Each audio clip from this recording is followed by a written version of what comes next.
now, Count on 2, live and local in the Lowcountry. This is News 2 at 10 on the CW. And good evening. Thank you so much for joining us tonight. I'm Shawn Cabbagestalk. And I'm Kara Parks. We now know the fate of former North Charleston police officer Michael Slager. A federal judge handed down a 20-year prison sentence to Slager for the second-degree murder of Walter Scott. His sentence comes after the deadly shooting of Walter Scott following a 2015 traffic stop that led to a chase and a brief scuffle. In May, Slager pleaded guilty to violating Scott's civil rights. In court, Scott's family extended forgiveness to Michael Slager. Slager apologized before being handed his punishment. The family's attorney described the day in court. Fight for justice can't stop. What Michael Slager did is he damaged this community, he damaged law enforcement, he damaged family lives, but he set us back. His actions set us back even further, and we've got to fix that. The judge ruled Slager acted with malice and with forethought, the standards for murder. He said Slager also gave misleading testimonies to investigators, constituting obstruction of justice. And this ruling comes more than 2 years after Michael Slager shot Walter Scott in the back. Since the shooting, the Scott family has repeatedly said they have faith in the justice system. Today, they said justice was served. News 2 Sophia Arizosa shares the family response to the sentencing. It's not over. 3 words spoken by Walter Scott's mother 1 year ago this week. It's not over. So God's sake, it's over. Following the mistrial of Michael Slager, the former North Charleston police officer who we now know murdered her son. We have the federal trial and another trial to go. 358 days later, Judy Scott has a different message. I just thank God for everything that he has done. My soul is rejoicing right now. Attorney General Jeff Sessions also responding to today's sentencing, saying those who enforce our laws must also abide by them, and this Department of Justice will hold accountable anyone who violates the civil rights of our fellow Americans. On behalf of the Department of Justice, I want to offer my condolences to the Scott family and loved ones. You can count on 2 for all the latest details on this story. Head to our website, counton2.com, and search Slager.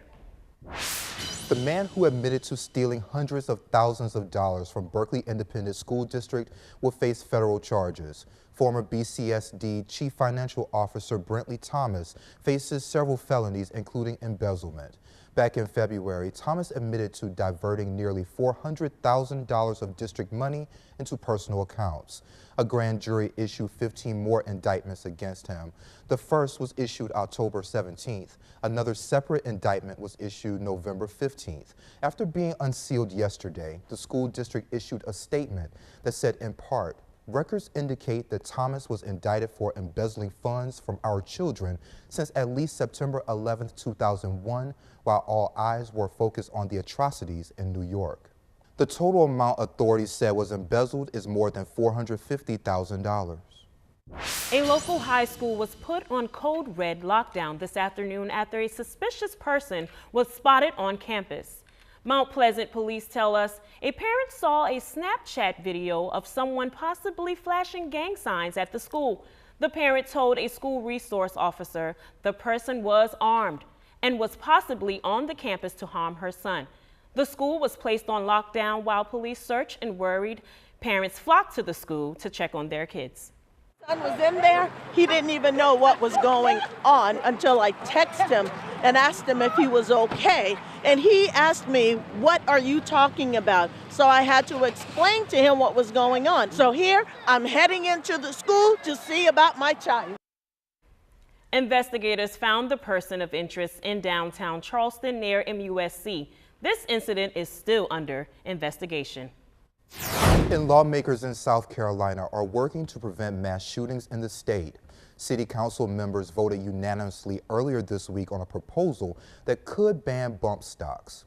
After the Las Vegas shooting, bump stocks became a big topic after investigators said the shooter used the device to alter his rifle. A proposal on the local level will make it against the law for anyone in South Carolina to have one of the devices. But state lawmakers are looking to take that a step further. A pre-filed bill will prohibit the possession, distribution, and manufacturing of bump stocks in the state. It is a move legislators says is needed to prevent those mass casualties. The only use for this device that I found or saw, the only marketing that I saw for the device was for the same use that it was used for that night, which is to take an otherwise legal weapon and turn it into an automatic weapon, which if you owned an automatic weapon would otherwise be illegal. The bill has been referred to the Judiciary Committee in the House. So far, 4 lawmakers have co-sponsored the House bill that will prohibit the bump stocks in the state. A Somerville man has been arrested after being accused of distributing child pornography. 31-year-old Jonathan Walsh faces 3 charges connecting to exploitation of a minor. Walsh could face up to 10 years in prison. And we are awaiting the identity of the person killed in an auto pedestrian crash in Ravenel. It happened just after 9 a.m. near the intersection of Highway 17 and Highway 165. According to deputies, a truck driver was headed south on the highway when a man walked into the path of the truck. The pedestrian was pronounced dead at the scene. The historic district in Somerville might soon be expanding. The town's Board of Architectural Review is discussing potentially expanding to protect historical buildings and homes. The current historic district was established in 1979 and is made up of about 800 buildings throughout Somerville. One reason the topic came up is because the growth in the town. There's been a lot of discussion of these historic homes. We're having a lot of growth in the area, so we want to make sure that we're protecting and preserving our heritage and our culture and making sure we're not destroying any of that as we move forward with this continued growth. The town will hold public input sessions. Then the Board of Architectural Review can make recommendations to Somerville Town Council, who will decide whether or not to expand the district. And cruise lovers, listen up. A newer, bigger cruise ship is headed to Charleston. The 3,000-passenger Carnival Sunshine kicks off a year-round schedule of 4- and 5-day cruises in May 2019. Today, we spoke to the senior vice president at the cruise line about a group of people here in the Lowcountry who have been against the cruise industry. One thing that we monitor very closely is that as the guests that go on our ships, our Charleston cruises, in terms of guest satisfaction, is one of the highest rated cruises that we have. So in terms of guest satisfaction, people love our cruises, and we're going to take it to the next step with the Carnival Sunshine operation in May of 19. Sunshine will visit places like Nassau, Bahamas, and the private Bahamian island of Half Moon Cay. We do want to switch gears a little bit and talk sports. So, Kara, some big news coming out of Georgia, right? That's right, big news. The Bulldogs took back their bones tonight. This is the Palmetto Ford Truck World Sports Desk. Come in. You'll get the best total deal on the new Ford F-150 and Super Duty. Okay, class, what have we learned today? Clemson is really good and Miami, well, they ain't back yet. Okay, really, Clemson got the #1 next to their name in this week, and man, did they play like it. Clemson absolutely laying it on Miami tonight. Game going on now, so I can't show you any highlights, but no point in turning the game on because it's over. Turnover chain going way off. Tigers tonight, Clemson, 2 interceptions. They lead the Canes right now, 38-0. Kelly Bryant, 252 through the air and just 7 rushing yards. 4 different Tigers have rushing touchdowns to this point. Another game that was really considered another quarterfinal to the college football playoff. Auburn and Georgia, yes, that's right. Dogs up 13-0, and then the floodgates open. Here, Jake Fromm finds Terry Godwin. Dogs go for 2. DeAndre Swift takes the carry and up from his own 36. Swift gonna go 64 yards to the doghouse. Trophy time in Athens. UGA SEC champions.